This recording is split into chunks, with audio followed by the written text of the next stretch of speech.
So I was asking you about first I was asking you about haircuts. Like Oh, in the prison. if you gotta get Yes. a haircut Yes. in So the I've prison. never been to prison. I've been to jail, but I've never been to prison. And so I have no idea what the hair cuttery um, Situation. standards, situations are. I have no idea. Do you have But to military, do you have to cut your hair when you go to jail? Because we're looking at this clip of okay, these fathers in okay, San Quentin right. and they're having a daddy daughter dance and some of Most of them them have longer hair than you. yeah, they had one of the dudes got dreads and he had a tight fade. I'm like, hold up. You can get who's coming to lock this dude up? I mean, not lock this dude up. Double entendre. Look at you, Jay. Uh, yeah, lock lock the dude up. Talking about a loctician. Hmm. Um, while he's in prison, like his hair looked like super fresh. Yeah. I mean, if it's the daddy daughter dance, I'm sure that, they let them get cuts and all Yeah, that kind of stuff because I'm sure these are the prisoners who are top tier, doing the best that they can and, get actually getting a real rehabilitation on. right. You know what I'm saying? So I would assume that they are granted the right to, get locked up, get their locks done, get Get their a hair fade. done, get their fade. Like I would assume like that's Yeah, the like this case. dude right here has his Yeah, hair is his way hair longer than is mine. way longer and way fresher than yours too. Hey, bro. Way fresher. Hey, Yeah. but he ain't lying. But that's crazy. I don't find that crazy. I mean, look, man, they got hooch in there. They got fermented grapes and Yeah, yeah, I and know about all that. That's but I'm saying like who's coming in? but what I'm saying is that if they can have liquor, you think they can't get haircuts? No, haircuts? Cool. Yeah, that's fine. Like clippers. Okay. Who in there is locking homeboy? He got a homie that knows how to do locks? Is what I'm Bro, asking. I mean, Look at this dude's I mean, hairs. for centuries, for a long time, we've seen people with braids. What's the difference in braids and locks? I mean, the ability to do the hair. Somebody's in there doing it. Somebody was in there braiding people's hair up.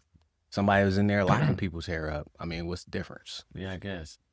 To me, there's Well, no difference. I mean, obviously there's man, I there's mean, difference in how you do it, I but feel like we've seen this in like the movies. Like we watch movies hmm and we don't think 2 seconds about it. But then but this not a movie. no, This is real life. yeah. And not and But I'm saying in jail culture, and I'm not saying that I know anything about jail culture, but I'm only basing it off of things I know about just seeing things in the streets, just living life. right. People go in and they come out with braids. Like a that's not shocking to me that people have braids. So it's not shocking to me that people would have locks in there too, I dreadlocks. just want to know who does it. Like you said, the same person who's doing the braids is I probably. want to know who does that too. Like, I mean, hey man, do I they have people to come in from the outside with I don't like, think so. I think it's just they people like what else are they doing? so they on YouTube learn how to braid hair? Probably not. I mean, they probably already knew how to braid hair and they just learned from somebody else. You know, I don't think it's really not that difficult. Like people been doing for centuries, and then I locking, don't know how to. like That was one thing I couldn't figure out yeah. That well, how I to mean, cornrow. I bet you if you had 23 hours a day to do it, you'd figure it out. In line there. You feel me? Like And I guess they'd be bartering like, all right, you twist me, and then like dog. I'll get you this pack of cigarettes. And I saw there's this dude on TikTok or something who cuts people's hair with a steak knife. oh yeah, I seen that. I've seen people cut people's hair and give a smooth fade with some clippers. I mean, with some fingernail clippers. So fingernail clippers. Fingernail clippers. That's He was on there he gave a dope fade with fingernail clippers. Now, think about how long this. did that take? Who cares if I got 25 to life? Yeah, If I have 1 year, let's just say I have 1 year and it takes dude 3 days to cut my hair, I still got 362 days left. oh my What am I god. gonna do? You know what I'm saying? So, I mean, yeah, it probably takes a long time to do, but so what? I guess. You know what I'm saying? And I'm not saying that they in there using clippers to cut people's hair, but I'm saying that it's possible. Yeah. I've seen it. I've seen a dude cut. I thought it was amazing. Like I said, there's a dude in Africa right now that's cutting people with a steak knife I seen that one. and giving them smooth fades. And then I asked you about the military. They make you cut your hair. So I thought it was the same as the military. They make you cut your hair in the military. So I thought like, Yeah, now they make you cut your hair in the military because they want everybody to be the same. It's uniform. That's why we wear a uniform. That's why. So your hair has to be uniform. Your clothes have to be uniform. We wear the same boots, wear the same uniform, got the same haircut. Everybody during boot camp, they just stand you in a line, 60 dudes, and you go to the barbershop on base. There's a barbershop, and there's an old white dude. there's You know no what I'm black saying? dudes at the barbershop. I'm not saying that there's no black dudes. I'm just saying when I went, I didn't get cut by a black.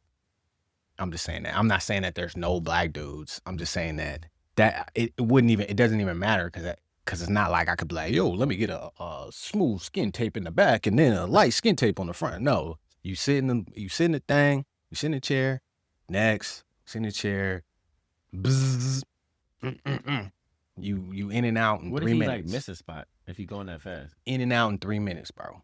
In and out in less than 3 minutes. Like there's no miss a spot. I mean, you're not gonna miss a spot. Like how you getting a baldy, bro? You getting a fresh baldy. It's not hard. It's easy to do that. And everybody getting the same cut. Everybody getting the same buzz cut. You feel me? And 3 minutes in and out in the chair. You know what I'm saying? Like everybody uniformity. All right, let me ask this. What if you came with like, like a bald fade already? Do you have to get a haircut? Like if it was already short. If it's already short, then why would you already in uniform? I'm just saying. It was some dudes who had some long hair. It was some dudes who had, like the regular like white boy cut or whatever. I'm trying to think of what I had when I went. I had like a low cut, but I had to get it even lower. Hey, I mean, they start you from zero, bro. So then you do that, and then do you get to grow your hair back after boot camp? After boot camp, yeah. After boot camp, you can do whatever you want within regulations. So you can't have dreads. Men can't have dreads in the military. You can't have a beard. I think now they've kind of relaxed a little bit on the beard because I've been seeing people with beards that I used to work with. I'm like, what you doing with a beard, bro? But I just think it's different now. Because you couldn't have beard. I used to have what they call a shaving waiver, but I still had to keep it really low. Like a 5 o'clock shadows thing? Yeah, almost like a 5 o'clock shadow to where, because black people, we get razor bumps. Yes, exactly. You know what I'm saying? And so folliculitis. And so I just went to the doctor and I had a black doctor and he was like, yeah, like, so he wrote me a shaving waiver. So I just had to keep my beard very, very low. But I've seen dudes with beards as thick as you with a uniform on. I'm like, yo. Really? So, they changed the regulations. So it is what it is. Just like women used to, they used to make black women cut off their locks. In the military? In the military, yeah. Now that was more of a, I'm not gonna say a racist thing, but it was more of a individual commander thing. Like, because in some people's, women didn't have to cut their hair, right? the women didn't have to cut their hair. They just had to keep it. It had to be 3 inches in bulk, whatever that means. So you see how your hair goes above 3 inches off your head? Yeah. Like you can't do that. Like it has to be like either in a bun or just something tight. But what if the black women had their locks in a bun? Yeah, that's how you have to have it in uniform. But I'm saying like some of them were saying like it's out of the reg. So the reg was it's one of those type of situations where it's a little bit left for interpretation. Excuse me. So I saw some women get discriminated against and they were made to cut their locks while others had locks and it was fine because their commanders didn't care or their commanders didn't read the reg in that way. You know what I'm saying? It was kind of left up to interpretation. So, it was kind of interesting. All right, so we're talking about we're talking about this, we're about to go into Talking about these men, the men who are incarcerated, mhm, right? fathers who are incarcerated. Fathers, yes, they're fathers. So, I don't know if you guys seen this clip on social media. Maybe you have, maybe you haven't. But they're men, fathers who are incarcerated in San Quentin prison, Mm-hmm. and they were awarded, this father-daughter dance, Hard. right? And so it was reunited with their children. Some of them getting to meet their children for the first time. Man, that's wild. Yeah. And it was just a beautiful thing to see the fathers dressed up in tuxes, the daughters dressed up in dresses, and the daughters going down this red carpet, meeting or seeing their fathers again for the first time in a long time. And so they created this whole full documentary. I'm probably gonna watch it at some point with my daughter and my son, actually, like with both of them, just so I could teach my son, like, hey, do the right thing. Do the right thing, Spike Lee, do the right thing. So you don't end up in prison like these gentlemen right here. So Right. I mean, it looked like they had a fun time. I mean, Yeah. it looked like it was a good situation. And, obviously we didn't hear anything after it that, would hinder it from happening again. Right. I mean, I think this is a good thing. How many people was it? Like 10? 16 men. 16 dudes? Yeah.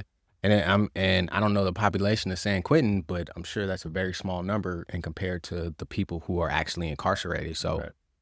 these 16 dudes, hats off to them because they had to do something in a rehabilitation. I said that so wrong. Rehabilitatory way. In a I rehabilitatory might way. make that There word we up, go. too. I like that, but I like it though. It sounds good to me. Rehabilitatory way. They had to do something in their rehabilitation to be granted this right. Yeah. Right? You know what I'm saying? Like when you go to jail, you get your rights taken from you because you violated somebody else's rights. Right. So if you go and get rehabilitated, then the premise, the whole point of jail is rehabilitation. Well, what they tell us the point of jail is rehabilitation. So congratulations to them. Hats off to them. I hope they continue on their rehabilitation journey. We always talk about presence, right? And Yeah.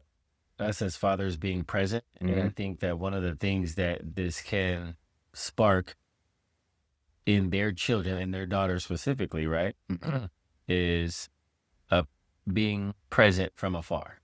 Right. So they have this connection during this, not just event, but it's a part of like a healing process. Right. It gives hope to both the father and the daughter. Yep. Right. And so I guess you would even call it hope. It gives hope to both the father and the daughter for future encounters, and that those encounters with each other can not just be physical encounters where he's a present father physical, because that's kind of impossible at the moment, right? Right. They're incarcerated, but Well, he can do things to be present in their daughter's lives, mentally, emotionally, spiritually. All those things can happen. so I think that goes to our next point in the next clip, that Tyrese clip, Mhm. right, where he's talking about being present versus being out in the world getting to the money. Yeah, making the bread to provide for the family. Correct. You want to pull that one up? Yeah, let's do this. I'm not around because I'm a deadbeat. I'm not around because if I stay at home, I'm gonna lose the home. If I'm not out in the field hustling and doing whatever it takes to keep all of this afloat, we lose it all. If I say, you know what, fuck that. I'm gonna be as committed as your mother is, and I'm gonna be home every day for the next 6 months. How to eat, and what school you going to, and what food is in the fridge, and where's the gas money, and where's the clothes, and how we eating. If I allow myself to stay as present, available as your mom, because that's my duty and responsibility as a father, to be present. Moments, right? And I think my godfather said something to me that I always held close was, you're not always going to be there as a father, right? You're just not. And then even for me, when I got divorced, he was like, when you see your kids, make sure the time counts, right? And I think this applies to that as well, or that advice applies to this. Like, no, we are equally or not going to be present. And I don't think that we need to be equally present at the same time, right? Because in the beginning, we watching this Nelly and Ashanti thing, right? And everybody was getting on Nelly because he doesn't want to change diapers and blah, blah, blah. Like, the man's 50 years old. Like, I wouldn't be changing no diapers either, but he's rich enough to say, look, I'm going to get you all of the nannies you need. As soon as my baby can say, hey, I need to go to the bathroom, I'm hungry, you know what I'm saying? Then I'm stepping in. As soon as he can walk, he coming with us, right? So, Okay. like, we're not equal in the fact that the baby is in need of the mother in the beginning, not necessarily the father. There's nothing that we can do. You know what I'm saying? Like, they want to suck on the titty. We can't provide that milk. And I'm not saying that you just be absent all the way, but I'm saying that, the baby is in need of the mother more. But as the baby grows, right, and specifically a male child, they're going to need their father more, right? Because they need those lessons. They need those things to go out and learn how to hunt and blah, blah, blah. You know what I'm saying? So it's the moments that you are present and you make those, I think the man said, $1 million moments or whatever. And that's what I did, all throughout my kids' life. Every time they saw me, like, we was going somewhere, we was doing something, I had the camera out, like, I tried to make it a memorable moment, even though they didn't see me as often as they saw their mother, or, I wasn't there as often as their mother was. I made sure that we had memorable moments. You know what I'm saying? I made all the moments count. And even though they don't remember all the moments, I got a moment. So when they get older, you know what I'm saying, they'll be able to look back on this moment like, oh snap, I forgot we even did that. Or I forgot I even won that big dolphin at SeaWorld. You know what I'm saying? So, it's all about the moments. You're not gonna be able to be in your kid's life as much as the mother. That's just not possible. And I guess you can if you want to, but like Tyrese was saying, like, something has to give. Yeah, I think, I don't know. Like, I think that there are fathers out there who are in their kid's life more than the mother, who have full custody and who do all the things. And they have to be their nurturer, Yeah. and the provider and all that stuff, right? I just think that there's exceptions to every rule. I just think that no matter what your role is in terms of physical presence, we just have to make the time that we do have with them count. Correct. Like, in the most impactful, the most meaningful way. Yeah. And I think that's what you're alluding to. Yeah, that's exactly what I'm alluding to. I know that just with my kids and not being with them 100% of the time, I'm very cognizant of the time that I do spend with them. They tell me that I talk too much. Like, I over explain.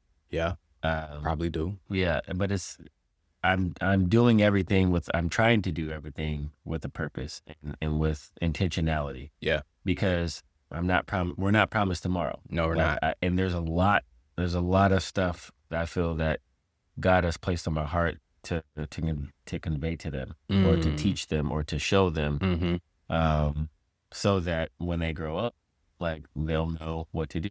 They will not depart from the Lord, right, or His word, like all these things, right? Correct.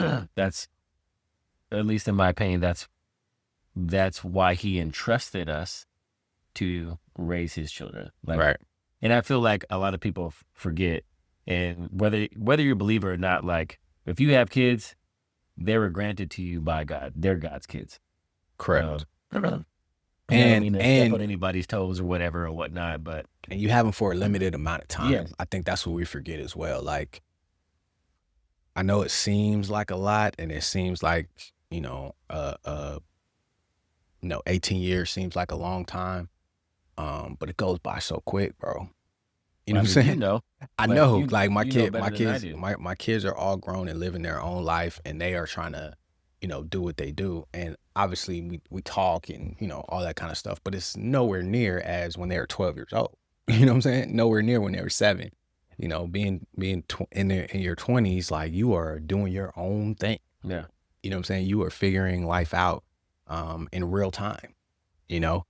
So it's a different form of parenting for sure. Mhm. But they go out and they make their own decisions, and then they start having their own kids, you know what I'm saying? And the cycle just continues. Yeah. Same as with our parents, like they had us for a limited amount of time, and they did what they could do. They did the best that they can do, and then okay, now it's time to move on into the next. Sure. So we just have our kids for a limited time, and so we just have to make the moments count. But I don't totally agree with Tyrese in this sense of, if I do this, then who's gonna do that, and blah blah. I don't. You could also choose to, like, you can choose to live a certain way to where you don't have to have all the things. Right. Right. Like I said, Tyrese has been famous since he was like 16 or 17 or 18 or whatever. So he's been famous for a long time. So, it's a little bit different from his point of view. And I know that there are some fathers that are present, but are not present. Right? So I know people who say like, hey, my father was around all the time, but when he came home, he just like checked out. Yeah, he checked out. Like he had a 40, and he went to the park, or he went to the couch. He was sitting on the couch and just not paying attention to us. You know what I'm saying? So just being there just being there is not enough. You know what I'm saying? If you're not pouring into your kids and you're just there but not really there, you know what I'm saying? Not really spending time with them, not really teaching them anything, or taking them places, or so it's the moments that matter, and the kids remember that, which is crazy. You know what I'm saying? They remember that. You mean the non-present? The non-present. Oh, they yeah. remember the non-present Absolutely. father, and that, oh, okay, well, I mean, he was here all the time, but It literally hurts them. Yeah. Like it hurts them. And fathers who are not present in that way, like they may not see it that way. They may like, I was here every night. Right. Like I worked every day and then I came home every day. Like, what do you mean I wasn't?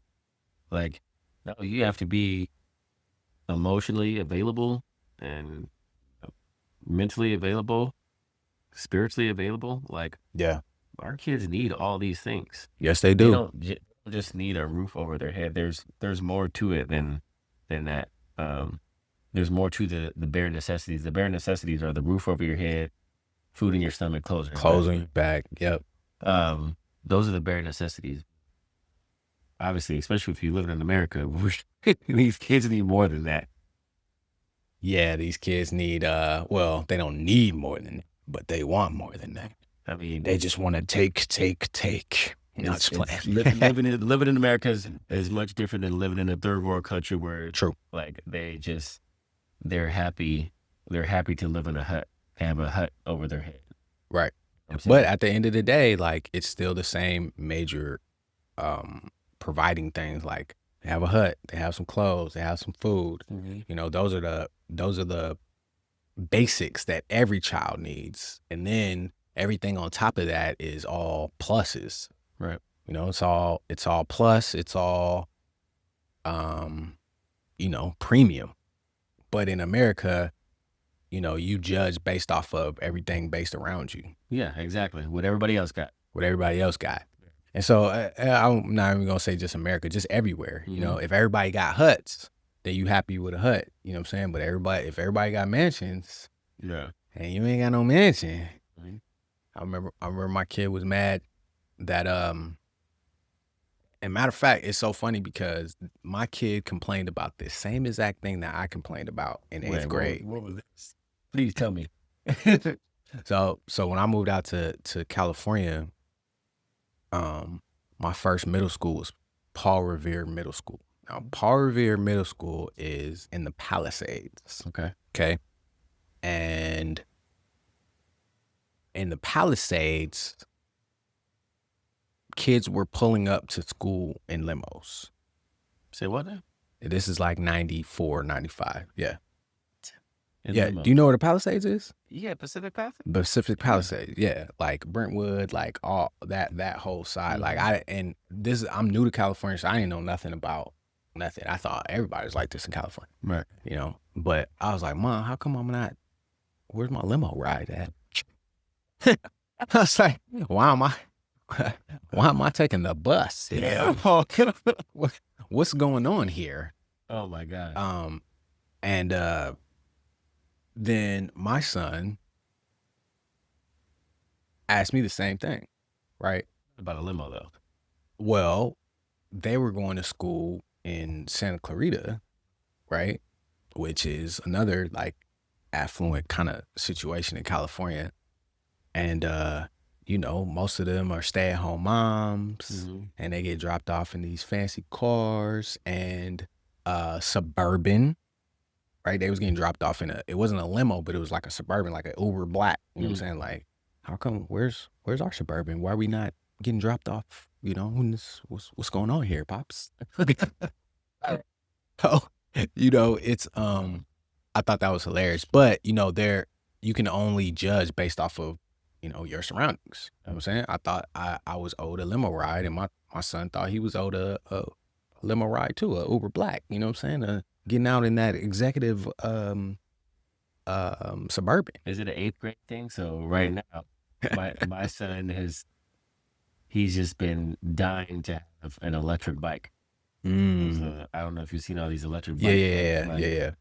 I'm just like, you mean an electric motorcycle? Because that's what it is. Like, no, you're not having a motorcycle. He's like, no, it's not. Like, he's trying to explain. Yeah. Look, son, I used to have a motorcycle.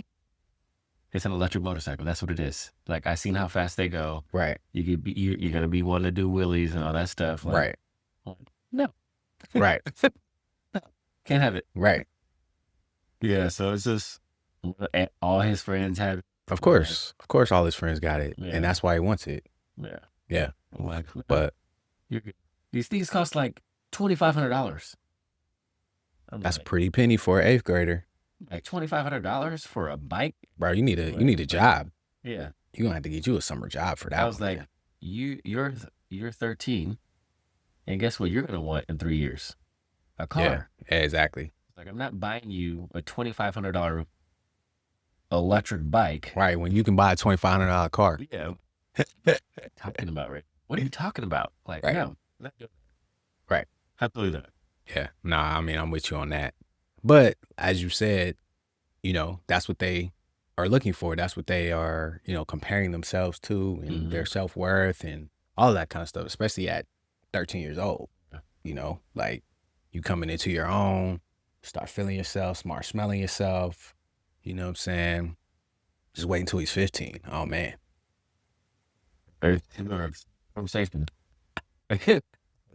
And I've been telling him since last year, are you saving your money? Because, like, he was just like, he'll get money for his birthday. And like, ooh, I got this much. I was like, all right, cool, save it. Like, save your money, son. Save it for what? You want a car? You gonna want a car. Save it for what? Like, you gonna want a car. Yeah. Well, you know, it is what it is. But anything else you wanted to touch on? Yeah, well, one other thing that I want to talk about that Tyrese mentioned was that in terms of everything all, like, you lose everything, right? If he's not the one out doing, like, I understand that in certain, you know, relationship relationships or marriages or whatnot, there may be one breadwinner. Okay. The person who brings home the bacon, if you will. Okay. Bacon. But you don't you're making it seem like that providing a lifestyle is more important than pouring in to your children. Like kind of like how you mentioned before, like pouring in all these things that we were talking about, pouring into your children. And like you mentioned before, we only get them for a very short window. Right. And in that short window, these are like, you have your formative years, you have your years in which they just cling to whatever they see. Right. More is caught than taught. You can tell them to do like whatever it is you want, but they're just gonna do whatever they see. So if they see that, oh, this is how I operate as a father, I have to go out and make money and not be present with the family, physically or mentally or emotionally. Not to say that Tyrese is not there emotionally or mentally or spiritually, right? Maybe he's saying that physically he's not there. Okay. Right. But that is the example that he's showing his kids, is that daughters too, right? If he has daughters, that I have to go out and provide, which means physically I'm not going to be around. Right. But it doesn't have to be that way. It doesn't have to be that way. Yeah, I mean, I agree. It doesn't have to be that way. But it is that way in certain instances. Yeah. So my question to that is, because we all have choices. That's one thing we do have. We all have choices. And our choices tell us what's most important in our lives. Yeah, say that again. Our choices tell us what is most important in our lives. And so, are we going to continue to try to live a certain lifestyle because that's what we want and that's what, our family is accustomed to? Or are we going to choose to live below our means so that we can instill something in which I think is much more valuable than money and this prestigious looking lifestyle, is having a father that's readily available to his children in all aspects. Yeah, I mean, not just physically, but mentally, emotionally, spiritually, all that. Yeah, I mean, this goes back to the Bible. Many will say, Lord, Lord, but I'll say, I never knew you. You know what I'm saying? Like, you can't just claim Jesus or claim God and then just live how you want to live. Right? So it goes down to your choices. Your choices are going to say what's important to you. Yeah. Right? Your thoughts, your actions, your words, all accumulate to say, this is important to me.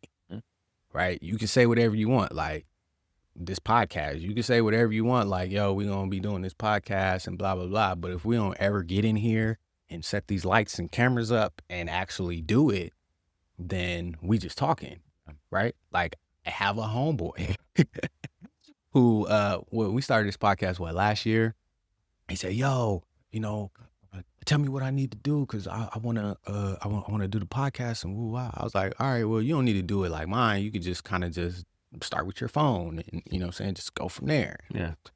He was like, no, I want it to look like yours. I was like, all right, cool. Well, schedule a time with me and I'll show you what I did, you know what I'm saying, and then you can do yours. And I was like, how do you want to, I'm going to do it. Me and my friend, we're going to talk about sports and woo wow. Okay, that was 18 months ago. And he hadn't started his podcast yet.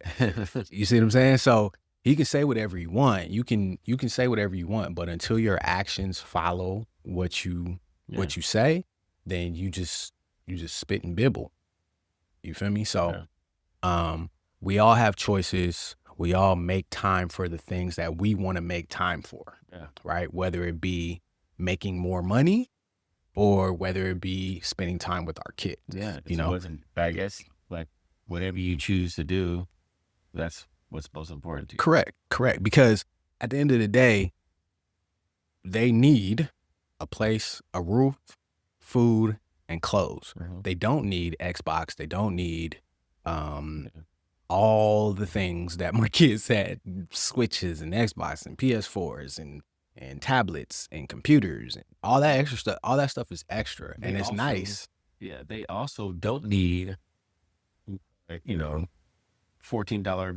million mansions and super expensive cars. Yeah, no, using Fast and the Furious, but you don't need the Fast and Furious cars. But right. Just he got a transformer in his house, like an actual transformer that was built. Cars? No, a transformer like like it's holding a gun.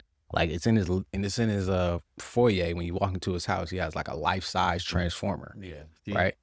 Oh yeah, you don't need that. It's nice. It's cool. It's cool. It's cool. But and this is not to say nothing against Tyrese or anything like that, but did you sacrifice time with your kids so that you can get that? Yeah. Right? Yeah. Like that's how you kind of have to look at it. At least that's how I look at it. Like, am I sacrificing, or what am I sacrificing? Right? Because everybody's sacrificing something. So think about, I'm glad you brought that up. I didn't know that about the transformer. No, seriously. It's dope. I mean, it's like 10 feet, it's huge. Okay, so I sent you a clip yesterday. Okay. With Scotty Scheffler. And he was talking about, cause he just won the, what was it that he just won? He just won some big golf tournament in Ireland. I forgot what it's called. Okay. Who is Scotty Scheffler? He's a golfer. Oh, okay. Sure. And he was talking about, all these majors that he's won. Okay. About, all right, what's next? And it's just like, you know what? Like, I worked my whole life to win this major and win that major and to play the game that I love and make a living out of it. And he was explaining, it's cool. Like you win the trophy and you have this euphoric feeling, but it lasts about 2 minutes. Mm-hmm. He was like, and then when I'm asked the question of, okay, like what's next? And it's just like, yeah, like I'm going to do the thing and get the other one and win the other tournament. But it's just like, he asked himself the question, like, what is all this for? What does all this mean? Yeah. He's like, yes, he was like, I thank my wife for taking care of our son. And he just had a son like a year some change ago. Okay. And he was explaining how, like, yes, I do all this stuff and I'm away from my family and like, but if things started to get, murky with my wife or with my family, my kid, and golf is getting in the way of the growth and of them, he said, I will stop this professionally in a heartbeat. Right. And so I say all that to say, because like he wins the whatever the trophy is that he won for whatever tournament he just won. I think it's called the Open, or something, the British, something, whatever it was. Yeah, whatever it is. I say all that to say, Tyrese has worked. He obviously he works hard. He's getting his movies. He did the music thing. He worked hard, and that transformer can equate to like a trophy. Okay. Like when you bring it home. Yeah. Like, oh my gosh, look at this amazing thing, and it transforms, and the kids are excited, and this is. Right. But it's just like, how many times do you think that thing transforms after the first week of having it? Oh no, it's just a statue. Yeah. It's like you said, it's a trophy. The thing is, that's exactly what it is. Yeah. I mean, it's that when you were saying that, it reminded me of Kevin Durant. Like he won those 2 championships, but he still left Golden State. Yeah. He's still in search of that feeling, because he said after he got it, like it didn't fulfill me like I thought it was going to. You know what I'm saying? And nothing in this world is going to fulfill you like you think it's going to. Like you can chase all you want to, and once you get to that mountaintop, Will Smith is going through that right now. Oh yeah. You know what I'm saying? Cliff top. Once you get to that cliff top, he can buy anything. He had all the girls.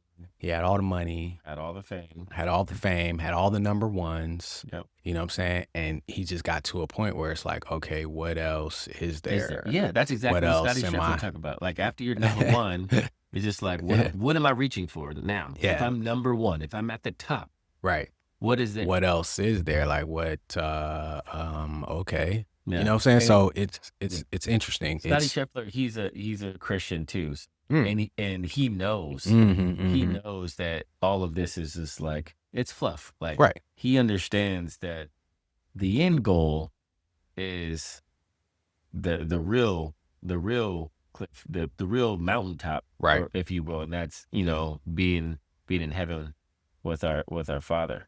Right. And so not everybody understands that though. Not everybody not everybody wants that too. Not everybody wants that too. That's what I've noticed. That's a whole nother episode. That's a whole nother episode. But not everybody wants to go to heaven. Not everybody wants believes in it. Not everybody believes in it either. Even the people that do believe in it, they just don't want it. They just don't want it. And that's shocking to me, but that's neither here nor there. But yeah, before we get out of here, I definitely want to give a shout out to Messengers. That's where I got the shirt from. So Spirit and Truth, John 4:24. You know what I'm saying? Just bless me with this the smooth little. That's a nice shirt. You know what I'm saying? Appreciate you, dog. Appreciate you. But yeah, I want to shout out Messengers. Appreciate y'all. Keep doing what you do for the kingdom. But yeah, man, it's about choices. Yeah. You know what I'm saying? It's about choices. It's about if you choose to be there as a father. We congratulate the guys in San Quentin who did what they had to do, because I don't take that for granted that 16 men in San Quentin out of a population of, we don't know, it's over 2,000. It's over 2,000, right? At least. So 16 out of that, which is a very small percentage, they did what they had to do to be able to get this honor, to be able to have that privilege of having their child, show up. So I salute them. Keep going, keep getting better, and, hopefully y'all get out and, become great citizens. And hopefully they are being intentional with their daughters. Yeah. Even while they're inside, there's ways to be intentional. There's correct. Write letters, teach them the things that Right. You can be a father from afar. You can. Of course you can. There are some fathers who are not physically present, who are much more, who make more of an impact than the fathers that are present, because 100%. Because they show the other things mentally, emotionally, and spiritually. So there's ways to be a present father without even physically being present. Understand. So we appreciate y'all checking in with us. This is coming off of our summer break. We haven't had any episodes in a couple of weeks, but we got some episodes coming up. So we appreciate y'all. Father's Handling Business. I am Cali. That's Donté. We will catch y'all next time. Peace.